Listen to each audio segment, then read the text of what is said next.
Bienvenue dans Star Fox Analytics, le podcast au cœur de vos décisions. Aujourd'hui, on s'attaque à une question vraiment centrale pour les équipes marketing. Comment on mesure l'impact réel, le vrai retour sur investissement des articles de blog? On va décortiquer ensemble une méthode assez structurée pour, disons, relier les conversions au contenu qu'on publie. L'idée, c'est de quantifier l'influence de chaque article dans le parcours client, de la simple lecture à l'action finale. Le défi, on le connaît bien, les chiffres le disent. Près de 80% des équipes marketing ont du mal à faire ce lien direct. Un article de blog mène-t-il à une inscription newsletter, à une création de compte, à un achat? Comment savoir quel contenu contribue vraiment? Surtout quand un utilisateur, il lit plusieurs articles, il revient, il interagit plusieurs fois avant de se décider. Exactement. C'est le problème classique de l'attribution, mais au lieu de l'appliquer au canaux pub, on l'applique au contenu lui-même. Et la solution qu'on analyse aujourd'hui, elle s'appuie beaucoup sur les données. Typiquement, les données de GA4 et la puissance de calcul d'outils comme BigQuery. D'accord. L'idée centrale, en fait, c'est de pouvoir reconstituer finement le parcours de chaque utilisateur. Session après session, on regarde tous les points de contact vus, les articles lus, les pages vues, et ensuite, on va attribuer une valeur, une sorte de score, à chaque étape clé de ce parcours pour comprendre sa contribution. Ok, on a cette cartographie du parcours très détaillée, mais alors, comment on passe de ça à un score d'influence pour chaque article? Parce que le risque, c'est de toujours donner tout le crédit au dernier article lu avant la conversion, non? C'est tout le sujet. Et c'est là qu'interviennent des modèles d'attribution un peu plus sophistiqués. On sort du simpliste dernier clic. On va plutôt utiliser des approches qui répartissent le mérite sur l'ensemble des interactions. GA4 propose son modèle data-driven, par exemple. Il analyse les chemins qui convertissent et ceux qui ne convertissent pas pour estimer l'impact de chaque point de contact. Le data-driven, oui. Et pour aller encore plus loin, on peut utiliser des méthodes statistiques.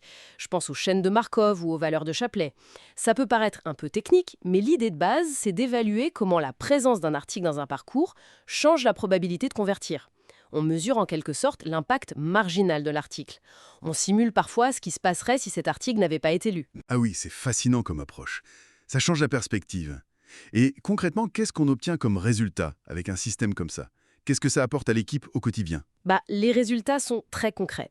D'abord, un score d'influence clair pour chaque article. On sait enfin lesquels sont les vrais moteurs, même s'ils n'ont pas été lus juste avant la conversion. Ensuite, on peut voir les taux de conversion spécifiques pour chaque article, selon l'objectif, inscription, achat, etc. On peut aussi mesurer le temps moyen entre la lecture d'un article et la conversion. Et surtout, et ça c'est très puissant, on identifie les séquences d'articles qui marchent le mieux. Est-ce que lire A puis B est plus efficace que lire C puis A? D'accord, ça donne des clés pour l'optimisation. Mais toutes ces données, ces scores, comment on s'assure que ça reste utilisable, que ça ne devienne pas une usine à gaz que seuls les analystes comprennent? Oui, c'est crucial. La visualisation est la clé. L'objectif, c'est d'intégrer tout ça dans des tableaux de bord. Des outils comme Looker Studio sont parfaits pour ça. On y met les scores, les taux de conversion par article, les délais, les séquences. Tout doit être clair, interactif. L'équipe marketing peut filtrer, explorer, voir ce qui marche par période, par type de contenu, par audience même. Ça permet de piloter la stratégie de contenu de façon beaucoup plus informée.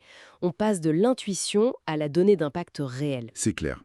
Et les sources qu'on a consultées, elles mentionnaient aussi des pistes pour aller encore plus loin, des évolutions possibles. Tout à fait. L'analyse peut être enrichie.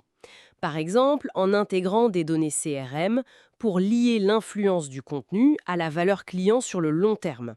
Ça, c'est une étape supérieure. On peut aussi utiliser du machine learning plus poussé, via Vertex AI par exemple, pour faire des prédictions. Prédire l'impact potentiel d'un futur article avant même de l'écrire. Ah oui, carrément. Ou analyser la performance non plus seulement article par article, mais par grande thématique ou par style d'écriture. Et l'idée ultime, c'est même l'intégration en temps réel dans les outils de rédaction pour guider les auteurs. Cette idée de prédiction nous amène d'ailleurs à une dernière réflexion, un peu provocatrice, peut-être. Si on arrivait vraiment à prédire avec une bonne fiabilité l'influence potentielle d'un article, d'un sujet, d'un angle, avant même de commencer à l'écrire, est-ce que ça ne transformerait pas radicalement la façon dont on crée et priorise le contenu? Merci d'avoir écouté Star Fox Analytics. Pour aller plus loin, téléchargez nos guides sur starfox-analytics.com. À bientôt!